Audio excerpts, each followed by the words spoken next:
پاکستان کی تاریخ میں فوج کو ہی منتخب جمہوری حکمرانوں کو بندوق کی نوک پر اقتدار سے ہٹانے پر مورد الزام ٹھہرایا جاتا ہے، لیکن شاید ہی اب کوئی یہ بات جانتا ہوگا کہ پاکستان کی تاریخ میں ایک ایسا آرمی چیف بھی گزرا ہے جس سے بندوق کی نوک پر استعفیٰ لیا گیا۔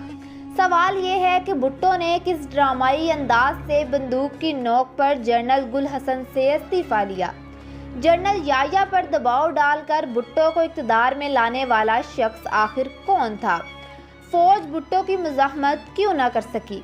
کیا بھٹو اور گل حسن کے تعلقات پہلے ہی کشیدہ تھے؟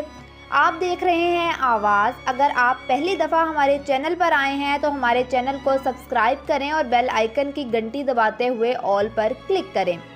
پاکستان کے چھٹے army chief lieutenant general Gul Hassan Khan 1921 کو کوئٹہ میں پیدا ہوئے۔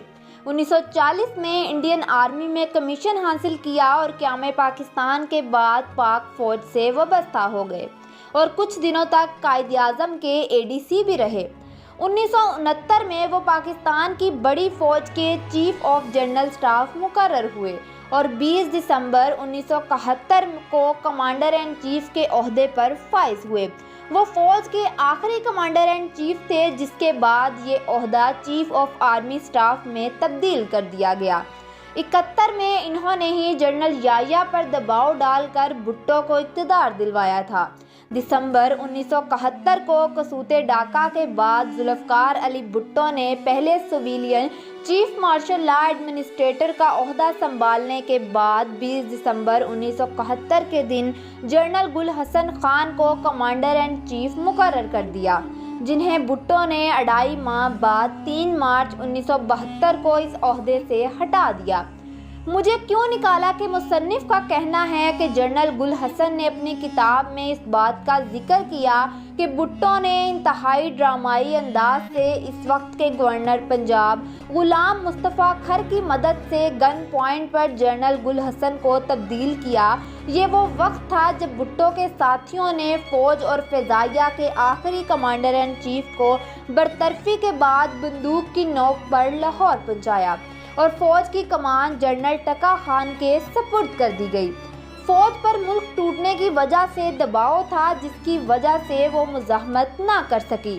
پاکستان کے صوبہ پنجاب کے سابق گورنر غلام مصطفیٰ کھر کا دل یقیناً اس وقت دھڑکنا بھول گیا ہوگا جب انہوں نے GT روڈ پر لاہور اور راولپنڈی کے درمیان آدھے رستے میں آنے والی کھاریاں کینٹ کے قریب ایک مقام پر ٹینکوں کا پورا دستہ کھڑے ہوئے دیکھا ہوگا۔ یہ حقیقت تو سب جانتے ہیں کہ گورنر کھر بزدل شخص نہیں تھا، لیکن یہ کوئی عام صورتحال بھی نہیں تھی جس سے اس وقت وہ دوچار تھا۔ وہ ایک سرکاری مرسڈیز بینز چلا رہے تھے جس کی پچھلی نشست پر پاکستان آرمی کے آخری commander in chief general Gul Hassan Khan اور پاکستان فضائیہ کے commander in chief air marshal Rahim Khan بیٹھے تھے، جبکہ جنرل گل حسن کی پسلی سے وفاقی وزیر غلام مصطفیٰ جتوئی کی پستول کی نالی ٹکرا رہی تھی۔ آرمی اور فضائیہ کے سربراہان کو صدر ذوالفقار علی بھٹو کے حکم پر ایوان صدر راولپنڈی سے گورنر ہاؤس لاہور لے جایا جا رہا تھا۔ مرسڈیز کے اندر ماحول بہت ہی پراسرار تھا۔ یہ اس اجلاس سے پیدا ہونے والی صورتحال کا تسلسل تھا جو دونوں فوجی سربراہان کی صدر بھٹو سے ایوان صدر راولپنڈی میں ہوئی تھی اور دونوں فوجی سربراہان کو ان کے استعفوں کا تحریری مسودہ تھماتے ہوئے حکم ملا تھا کہ ان پر دستخط کر دیں۔ دستخط کے بعد بھٹو نے اپنے بااعتماد سیاسی ساتھیوں غلام مصطفیٰ کھر اور غلام مصطفیٰ جتوئی سے کہا کہ دونوں فوجی سربراہان کو اپنے ہمراہ لاہور لے جائیں، جہاں آنے والے چند دنوں تک انہیں محفوظ حراست میں گورنر ہاؤس میں ہی رکھا جائے۔ یہ واقعات جنرل گل حسن نے اپنی کتاب یادداشتوں میں درج کیے ہیں، جن میں وہ بھٹو کے ان سیاسی ساتھیوں کو ہائی جیکرز قرار دیتے ہیں۔ سوال یہ ہے کیا بھٹو اور گل حسن کے تعلقات پہلے ہی کشیدہ تھے؟ گل حسن اپنی یادداشتوں میں لکھتے ہیں کہ بھٹو اور ان کے درمیان باہمی پرخاش کی کہانی آرمی اور سول بیوروکریسی میں پہلے ہی زبان زد عام تھی۔ اپنے استعفے کی وجہ سے بننے والے واقعات سے پہلے کی صورتحال کو بیان کرتے ہوئے جنرل گل حسن نے فوج کے جونیئر افسران سے ملاقات کی تفصیل لکھتے ہوئے کہا کہ آرمی کے جونیئر افسران نے پیشکش کی تھی کہ اگر ان کے لیے مشکلات پیدا کی جا رہی ہیں تو وہ بھٹو کا مزاج درست کرنے کے لیے اپنی خدمات پیش کرتے ہیں۔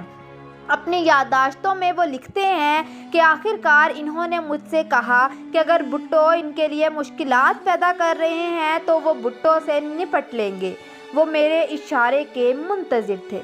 جنرل گل حسن نے اپنی یادداشتوں میں لکھا کہ اس ملاقات میں نوجوان فوج افسران کی گفتگو کو میں نے فضولیات قرار دیا، لیکن برسوں بعد پنجاب کے گورنر غلام مصطفیٰ کھر نے کتاب آرمی اینڈ ڈیموکریسی کے مصنف عاقل شاہ کو بتایا کہ انٹیلیجنس بیورو نے بھٹو کو اطلاع دی تھی کہ دونوں کے فوجی بغاوت کرنے کے امکان ہیں۔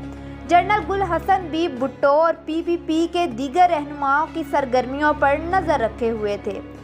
تجزیہ کار سیاستدان اور بھٹو کے قریبی ساتھی مبشر حسین نے آرمی اینڈ ڈیموکریسی کے مصنف عاقل شاہ کو یہی بتایا تھا کہ لاہور پہنچنے پر گورنر ہاؤس کے مہمان خانے میں جنرل گل حسن اور ایئر مارشل رحیم خان کے ٹھہرنے کا بندوبست کیا تھا۔ گورنر کھر نے ان کے لیے چائے اور پھر رات کے کھانے کا اہتمام کیا، جس کے بارے میں جنرل گل حسن کا کہنا ہے کہ یہ اچھے کھانوں میں نہیں تھا۔ جنرل گل حسن نے اپنی یادداشتوں میں لکھا کہ پھر میں نے گلاس ٹکرانے کی پیشکش کی اور اٹھ کر آپس میں گلاس ٹکرائے۔